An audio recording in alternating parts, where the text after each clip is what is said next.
Good morning বন্ধুরা। আজকে Monday. RS ব্লকে তোমাদের সবাইকে জানাই স্বাগত। মেয়ে স্কুলে যাবে তো ওর জন্য টিফিন বানাবো, তোমরা দেখতে থাকো। তো বন্ধুরা তোমরা দেখতে থাকো। আমি এখন রুটি বানাবো আর আলু ভাজা বানাবো। তো মেয়ে স্কুলে টিফিনে নিয়ে যাবে আর আমাদের সকালে টিফিনটাও হয়ে যাবে।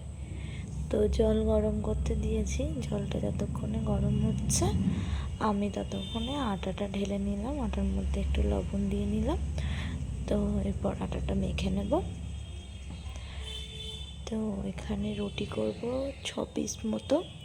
1 পিস মেয়ে খেয়ে যাবে, একটাও নিয়ে যাবে, আর দুটো আমার, দুটো ওর পাপার। তো আমাদের সকালের ব্রেকফাস্টটাও এটা দিয়েই হয়ে যাবে। তো দেখো আমি রুটি করে নিচ্ছি। রুটি করা আমার প্রায় শেষের দিকে। তো আজকে ঘুম থেকে উঠতে একটু লেট হয়ে গেছে।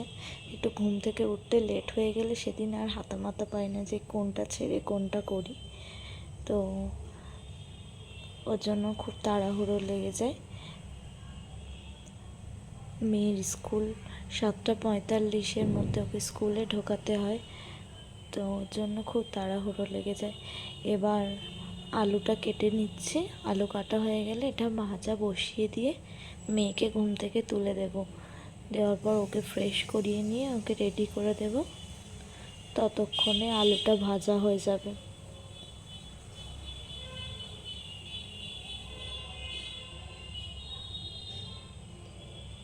তো দেখো বন্ধুরা আমার আলু কাটা হয়ে গেছে। এবার মেয়েকে তুলে দিয়েছি, ওকে রেডি করব।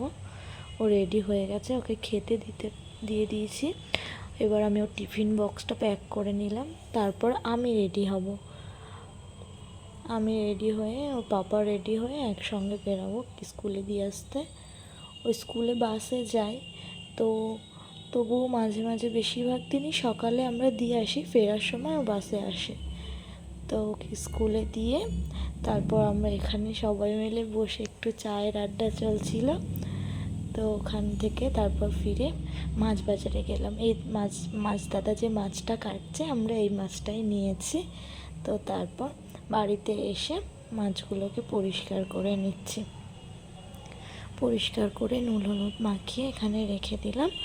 আর তারপর হাতে প্রচণ্ড বাজে স্মেল আসছিল, তো একটু সরিষার তেল হাতে মাখিয়ে নিয়ে তারপর হ্যান্ড ওয়াশ দিয়ে ধুয়ে নিলাম। তো তাহলে গন্ধটা অনেকটাই চলে যায় হাত থেকে। তো তারপর আমি এখন সবজিগুলো বাছাকোটা করে নেব। আজকে রান্না করব আলু কলা মাছ।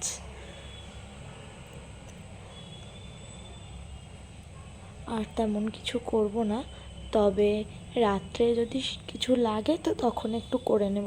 এটা দুপুরে হয়ে যাবে আমাদের।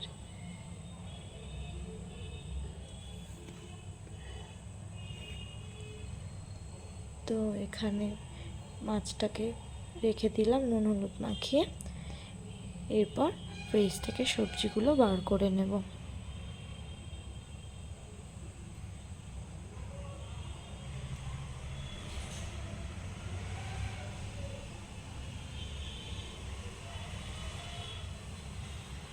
তো এখানে পেঁয়াজ কেটে নিচ্ছি আগে, তার কারণ কলা কাটলে কলার যে কষ্ট থাকে ওটা বটিতে লেগে যায়, তো পেঁয়াজ কালো কালো হয়ে যায়, আমার ঠিক ওটা দেখতে ভালো লাগে না। ওই জন্য পেঁয়াজটা আগে কেটে নিচ্ছি।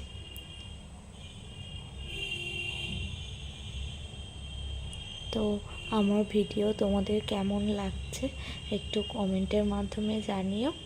আর আমার ভিডিও যদি ভালো লাগে তাহলে একটু শেয়ার, লাইক, কমেন্ট এগুলো করে দিও। আর আমার ভিডিওতে যদি কোনো ভুলভ্রান্তি থাকে সেগুলোও কমেন্টের মাধ্যমে জানিও, তো তাহলে আমি ঠিক করে নিতে পারবো। তো দেখো আমি এখন রান্না বসিয়ে দিয়েছি, ওদিকে ভাতের জল গরম করতে বসিয়ে দিয়েছি, আর এদিকে সব কিছু রেডি করে নিয়েছি। এবার তরকারিটা বসিয়ে দেব। তো আজকে আমার দাঁতে প্রচণ্ড যন্ত্রণা করছিল, ওর জন্য বিকালের পর থেকে আর কোনো ভিডিও ক্লিপস দিতে পারিনি। তো এখন একটু দাঁতের ডক্টরের কাছে যাচ্ছি। তো বাই বাই বন্ধুরা।